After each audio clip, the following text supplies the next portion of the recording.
မြင်တွေ့ရတာကစိုးမြို့ထဲမှာရှိတဲ့နန်တဲမွန်းလို့လည်းခေါ်တယ်စွန်းညဲမွန်းလို့လည်းခေါ်တဲ့ဟန်ညမ်းမြို့ရဲ့တောင်ဘက်ဒကမာကြီးဖြစ်ပါတယ်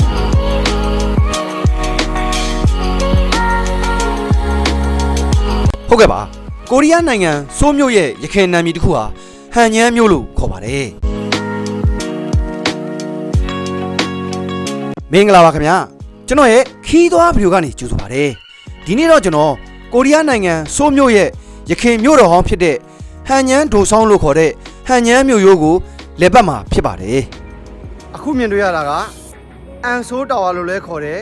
ကျွန်တော်တို့မြန်မာတွေသိတဲ့ဆိုးတာဝါမှာရှိတဲ့ဟန်ညမ်းဒိုဆောင်းကြီးဖြစ်ပါတယ်ဟုတ်ကဲ့ပါကိုရီးယားအင်ပါယာရဲ့ဂျိုဆွန်မင်းဆက်ဟာယခုစိုးမြို့တော်လို့ခေါ်တဲ့ဟန်ညမ်းဒေသမှာမြို့သစ်နန်းသစ်တည်ခဲ့တာဖြစ်ပါတယ်ယခုဒီနေရာကတော့မြို့တော်ရဲ့တောင်ဘက်မှာရှိတဲ့နန်ဆန်အရက်ဒေသဖြစ်ပါတယ်ဒီနန်ဆန်တာဝါဟာဒီဟန်ညမ်းဒိုဆောင်းကြီးလို့ခေါ်တဲ့ဒီမြို့ဟောင်းဘက်ခီးစင်းထဲမှာပါတဲ့ခါကျတော့နန်ဆန်တာဝါကိုလည်းကျွန်တော်ရောက်ခဲ့ပါတယ်နန်ဆိုတာမြို့တော်ရဲ့တောင်ဘက်အရက်ဖြစ်ပြီးတော့ဆန်ဆိုတာတောင်ဖြစ်ပါတယ်ကျွန်တော်တို့မြန်မာတွေသိတဲ့နန်ဆန်တာဝါဆိုတာမြို့တော်ရဲ့တောင်ဘက်အရက်မှာရှိတဲ့တောင်ပေါ်ကတာဝါတိုင်းကြီးဖြစ်ပါတယ်အဲဒါကြောင့်နန်ဆန်တာဝါရှိတဲ့နေရာဟာဟန်ညမ်းဒိုဆောင်းလို့ခေါ်တဲ့မြို့ရိုးဟောင်းရှိတဲ့နေရာလည်းဖြစ်ပါတယ်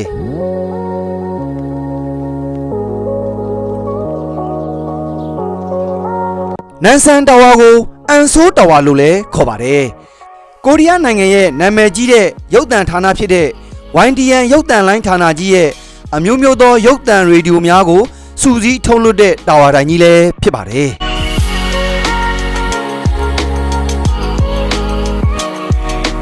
ကိုရီးယားနိုင်ငံရဲ့ဟန်ညမ်းမြို့နဲ့တကွကိုရီးယားနိုင်ငံ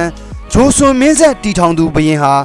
ထဲဂျိုအီဆောင်ခဲလို့ခေါ်တဲ့ထဲဂျိုဘင်ကြီးဖြစ်ပါတယ်ထဲဂျိုဆိုတဲ့အဓိပ္ပာယ်ကတော့ခေတ်တစ်ခေတ်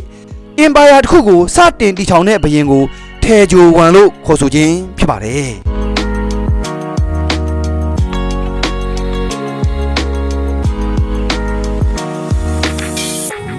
ယခုကျွန်တော်ရောက်ရှိတဲ့နေရာကတော့ကိုရီးယားနိုင်ငံစိုးမြို့ရဲ့အချက်အခြာနေရာတစ်ခုဖြစ်တဲ့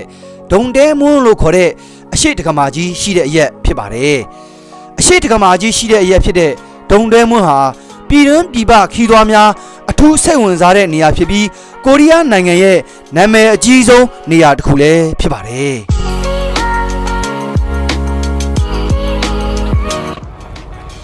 အခုမြင်တွေ့ရတာကဒုံတဲမွန်းလို့ခေါ်တဲ့အရှိတကမာကြီးဖြစ်ပါတယ်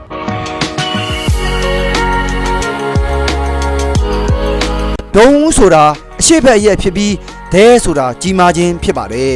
မွန်းဆိုတာကတော့ဒကမာကြီးမုတ်ဦးဖြစ်တာကြောင့်ဒုံတဲမွန်းဆိုတာအရှိဘက်မှာရှိတဲ့ဒကမာကြီးဟန်ညမ်းမြို့တော်ရဲ့အရှိဘက်ကဝင်ပေါက်မုတ်ဦးလည်းဖြစ်ပါတယ်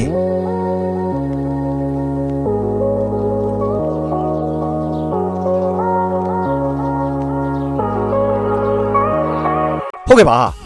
ကိုရီးယားအင်ပါယာရဲ့ဂျိုဆွန်မင်းဆက်တီထောင်သူထဲဂျိုဘင်ကြီးဟာဟန်ညမ်းမြို့တော်ကို1396ခုနှစ်မှာမြို့သစ်နန်းသစ်တည်ခဲ့တာဖြစ်ပါတယ်အဲဒါကြောင့်ယခုဟန်ညမ်းမြို့ရိုးဟာနှစ်ပေါင်း600ခန့်တည်ရှိပြီလည်းဖြစ်ပါတယ်နှစ်ပေါင်း600ခန့်တည်ရှိတဲ့ဟန်ညမ်းမြို့ရိုးဟာ18.6 ကီလိုမီတာခန့်ရှည်လျားပြီးဟိုးရခင်မြို့တော်ဟန်ယမ်းကိုကာရန်ထားတဲ့မဟာတတိုင်းကြီးလည်းဖြစ်ပါတယ်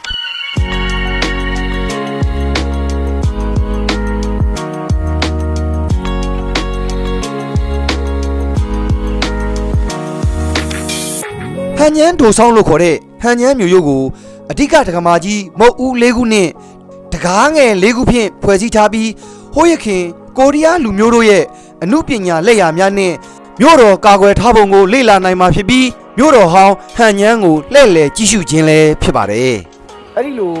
ဒီဆိုးမြို့တော်ဟောင်းကိုတစ်ပတ်ပတ်လာရင်းနဲ့ဒီကိုရီးယားလူမျိုးတွေရဲ့ဒီနိုင်ငံရဲ့အမွေအနှစ်တွေအမျိုးသားယဉ်ကျေးမှုတမိုင်းအမွေအနှစ်တွေကိုတေချာဂရုတစိုက်ထိမ့်သိမ်းထားတတ်တာကိုအထူးတည်းသိမြင်ခံစားခွင့်ရခဲ့ပါတယ်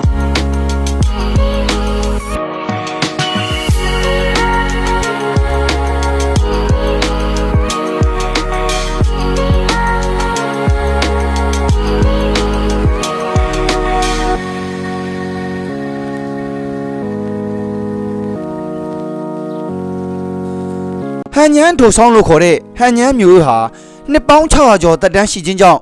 ယခုကျွန်တော်တို့သိတဲ့ဆိုးမျိုးလို့ခေါ်တဲ့စောဦးဟာလည်းနှစ်ပေါင်း600ကျော်သက်တမ်းရှိပြီဖြစ်ပါတယ်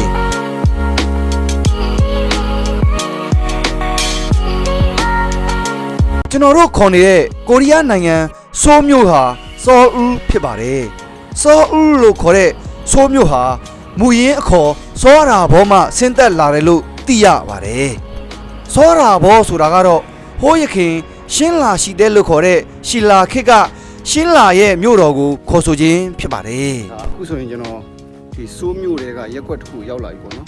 ဒါဒီအရင်တော့ဒီနေရာမှာဆိုရင်ဒီလမ်းကြီးอ่ะပေါ့နော်ဒီဟန်ညမ်းမျိုးကိုကာဝယ်ထားတဲ့မဟာလိုင်းကြီးပဲဒါပေမဲ့အခုကျတော့ခုပြောသလိုပေါ့နော်ဒီခင်မီဖွံ့ဖြိုးတက်လာတဲ့နိုင်ငံနဲ့ညီတဘာဝတွေ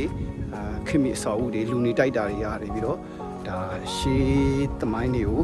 ဘလို့လိုတိုက်စားပါတယ်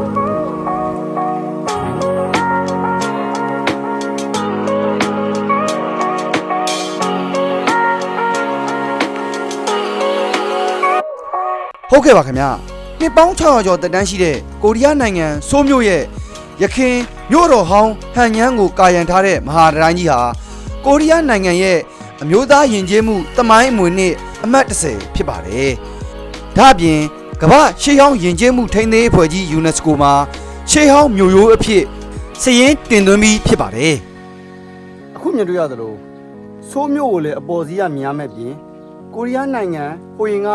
ဟန်ညမ်းမျိုးရိုးကိုအထူးတလဲမြင်တွေ့ခံစားနိုင်ပြီးတော့ကိုရီးယားလူမျိုးတွေရဲ့ဟန်ညမ်းမျိုးရိုးနဲ့တကွာတမိုင်းမွေနစ်တွေကိုထိမ့်သိမ်းထားတဲ့ပုံကိုလေ့လာသိရှိခြင်းနဲ့ဆိုရင်တော့ဟန်ညမ်းထိုဆောင်ကြီးလို့ခေါ်တဲ့အခုကျွန်တော်ပြောပြတဲ့ဟန်ညမ်းမျိုးတော်ကိုလာရောက်လည်ပတ်ပါလို့ဒီနေရာတွေတိုက်တွန်းပါခင်ဗျာ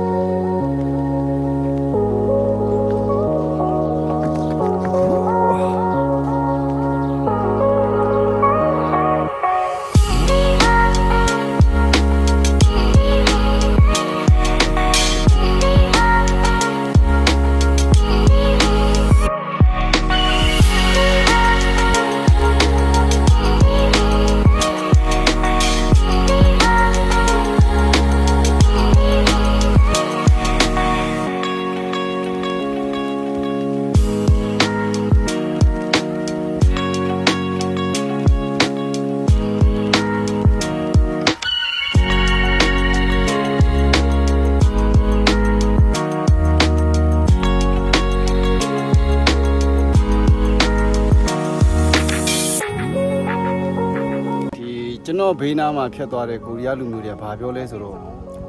ဒီဂျိုဆွန်းရှိတဲ့ခေတ်မှာပေါ့နော်ဂျိုဆွန်းခေတ်ကကိုရီးယားလူမျိုးတွေကဒီလိုမဟာတိုင်းကိုဘလို့စိတ်ဓာတ်နေတွေများတိဆောက်သွားလဲဆိုတာကိုတော့သူတို့ကိုယ်တိုင်လည်းမှန်းဆပြီးတော့တွေးနေကြတာပေါ့နော်ဒီကတော့နိုင်ငံတော်ကိုချစ်စိတ်ပါပဲ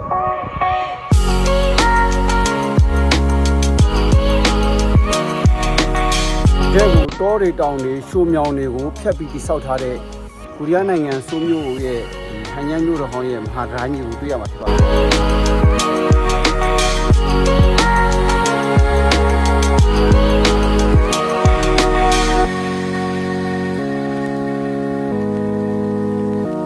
ဟန်ညန်းထိုဆောင်လို့ခေါ်တဲ့ဟန်ညန်းမျိုးဟာအဓိကဒကမာကြီး၄ခုတကားငယ်၄ခုနဲ့တောင်၄တောင်နဲ့ဆက်သွယ်ထားတာဖြစ်ပါတယ်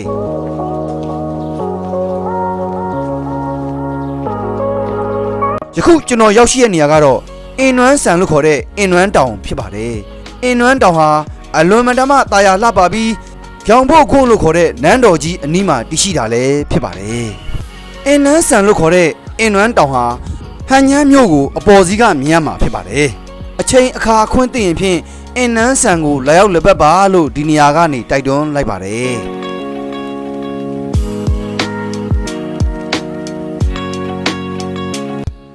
အခုလို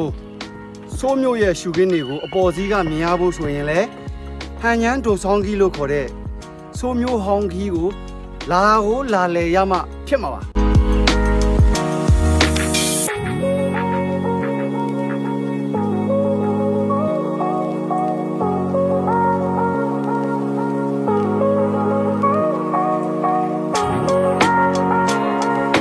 ဆိုးမျိုးဟောင်းဖြစ်တဲ့ဟန်ညမ်းမျိုးရိုးကိုလက်ပတ်ရင်ဖြင့်တရက်တာခီး နိုင်8နာရီခန့်ကြာမြင့်မှာဖြစ်ပါတယ်ကျွန်တော်ကိုယ်တိုင်မနေ့8နာရီကျော်ခန့်တောင်ဘက်ဒကမာကြီးဖြစ်တဲ့နန်တဲမွန်းမှထောက်ခါလာခဲ့ပြီးညနေ6နာရီခန့်မှာတော့နန်တဲမွန်းကိုပြန်လည်ရောက်ရှိခဲ့ပါတယ်ခင်ဗျာညနေ6နာရီမှာတော့ကျွန်တော်ကိုရီးယားနိုင်ငံဆိုးမြို့ဟောင်းဖြစ်တဲ့ဟန်ညန်းမြို့တနည်းအားဖြင့်ဟန်ညန်းထိုဆောင်းလို့ခေါ်တဲ့ဟန်ညန်းမြို့ရိုးကိုဟန်ညန်းမြို့တော်ကိုတပတ်ပတ်ခဲ့ပါခင်ဗျာ